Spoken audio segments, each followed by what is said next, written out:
नमो उवज्झायाणं नमो लोये सभ्यसाहूणं।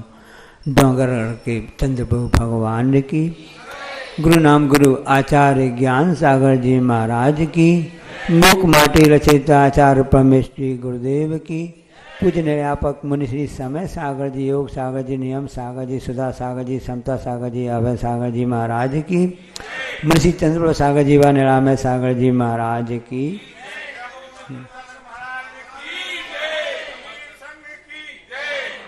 स्वभाव का कभी भी अभाव नहीं होता है। जिसका जो स्वभाव होता है, जिस पदार्थ का वस्तु का, उसका वह स्वभाव हमेशा बना रहता है। उसका कभी भी अभाव, उसकी कम बेसी हो सकती है, उसका अभाव कभी भी नहीं होता है। ये बात अलग है कि उसका वह स्वभाव आच्छादित कवर, जिसको बोलते हैं आवरण, वह हो सकता है। जैसे बादलों के आवरण से सूर्य का जो प्रकाश है, सूर्य का अभाव है, हो सकता क्या? कभी भी नहीं हो सकता है। उसी प्रकार से वायु जैसे ही आएगी, वायु चलेगी, उस वायु के प्रभाव से बादल अपने आप छट जाएंगे और सूर्य देवता अपने आप प्रकट हो जाएंगे। सूर्य का जो स्वभाव था, ताप, गर्मी, उष्मा देना, प्रकाश देना, वह कभी भी अलग हो नहीं सकता है। इसी प्रकार से आत्मा में ज्ञान दर्शन चेतना इसका स्वभाव है, लेकिन उसमें ज्ञानावर्णी दर्शनावर्णी ऐसे कर्म हैं, इनसे वह स्वभाव आच्छादित हो गया है। अब इसके लिए ऐसी कौन सी हवा चाहिए कि जिसके कारण से यह बादल छट जाएं, कर्मों के बादल छट जाएं।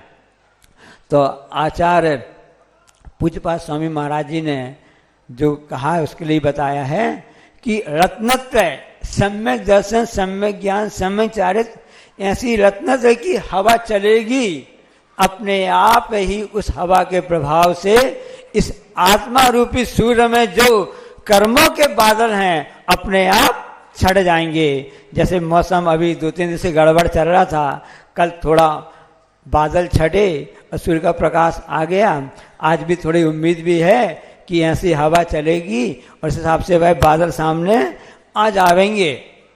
सब प्रश्न ये होता है कि फिर स्वभाव को प्राप्त कैसे किया जावे, किस ढंग से स्वभाव की ओर आया जावे। तो उसके लिए ऐसे निमित्त भी मिलना आवश्यक है। उपादान की योग्यता अपने आप में रहती है, लेकिन साथ में निमित्त मिलना भी आवश्यक हो जाता है। अब एक डॉक्टर की जो गाड़ी थी, ड्राइव कर रहा था, उसकी गाड़ी गड़बड़ हो गई रास्ते में। अब उसने थोड़ा आगे पीछे देखा कि इसकी कैसे सुधार, इसकी सुधार कैसे हो, आगे मुझको अपने अस्पताल भी जाना है। तो उसने देखा कि कोई हमको कोई ऐसा मैकेनिक, मिस्त्री, रिपेयरिंग सेंटर मिल जावे, सर्विसिंग सेंटर, जहाँ मैं काम कर सकूँ। तो रास्ते में एक सामान्य से जो मैकेनिक था, उसकी दुकान थी, उसको दिख गई। तो उसने वहाँ जाकर उसे डॉक्टर साहब ने कहा कि मेरी गाड़ी गड़बड़ हो गई है, थोड़ा इसको ठीक कर दो, सुधार कर दो। जो मैकेनिक था, कार सुधारक था, उसने उस कार में देखा 1-8 घंटे लगे, उसका इंजन में गड़बड़ी आ गई थी। उसने इंजन को ठीक कर दिया, अच्छे से सुधार दिया और गाड़ी उसकी चालू हो गई। अब उसने देखा, उसने पूछा भाई इसका चार्ज क्या हुआ, रिपेयरिंग चार्ज जो आपने सामान बदला है, और सामान कितना हुआ? तो उस मैकेनिक ने कहा कि इसका चार्ज लगेगा 40,000 रुपये। अरे आपने 1-1.5 घंटे मेहनत की, 2 घंटे मेहनत की है, और कार थोड़ी बहुत आपने जो आपका सामान लगा है, पार्ट्स लगा है, उसका पहले पैसे ले लो और रिपेयरिंग चार्ज ले लो। 40,000 रुपये तो बहुत अधिक होता है। अब उसने 40,000 रुपये क्यों मांगा? उसने देख लिया कि डॉक्टर सामान्य नहीं है, विशेष डॉक्टर है, स्पेशलिस्ट है। उसमें लिखा था कार्डियोलॉजिस्ट, जानते ना, जिसका मतलब होता है हृदय रोग विशेषज्ञ। तो उसमें जो डॉक्टर के पास पैसा वाला होगा, इसलिए आपसे पैसा इस ढंग से उनके लिया। तो उस समय जब डॉक्टर ने उसके हिसाब से ले लिया, सब कर लिया, तो पैसे बहुत ज़्यादा हो गए। तो उसने ड्राइवर उस मिस्त्री ने क्या जवाब दिया, देखिए डॉक्टर साहब, कार में इंजन उसका हार्ट कहलाता है, और आप भी हार्ट के डॉक्टर हैं, आप भी इंसानों के हार्ट माने इंजन को सुधारते हैं, तो हम दोनों एक ही हुए। हमने कार का इंजन सुधारा, हार्ट सुधारा, आपने इंसान का इंजन सुधारते हो, दोनोों एक ही हैं। आप कार्डियोलॉजिस्ट होकर के आप बाईपास के 3 लाख रुपए लेते हो, हमने सिर्फ 40 रुपये से मांगे हैं या 30 रुपये से मांगे, 10% ही उसका हमने मांगा है। अंतर क्या है? तो डॉक्टर साहब भी कलाकार कम कलाकार नहीं थे। भाई तुम्हारा कहना ठीक है, तुम भी डॉक्टर हम भी डॉक्टर, तुम कार के डॉक्टर हो, हम इंसान के डॉक्टर हैं, तुम कार का इंजन सुधारते हो और हम इंसान के हार्ट रूपी इंजन सुधारते हैं। एक बात ध्यान रखना, हम ज़्यादा पैसे क्यों लेते हैं और तुम हम इसी बराबरी के पैसे तुम क्यों मांग रहे हो, उसका कारण क्या है? तो डॉक्टर बहुत अच्छे उदाहरण देता है। भाई मिस्त्री, आपने कार का इंजन सुधार तो दिया, अच्छा किया, आपने कार का इंजन सुधारा, लेकिन उस समय आपका कार का इंजन बंद था, आपने कार के इंजन को बंद किया तब आपने कार का इंजन सुधारा।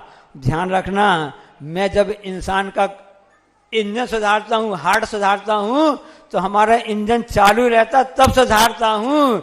ये हार्ट की विशेषता रहती है, इसलिए उसके पैसा लेता हूँ।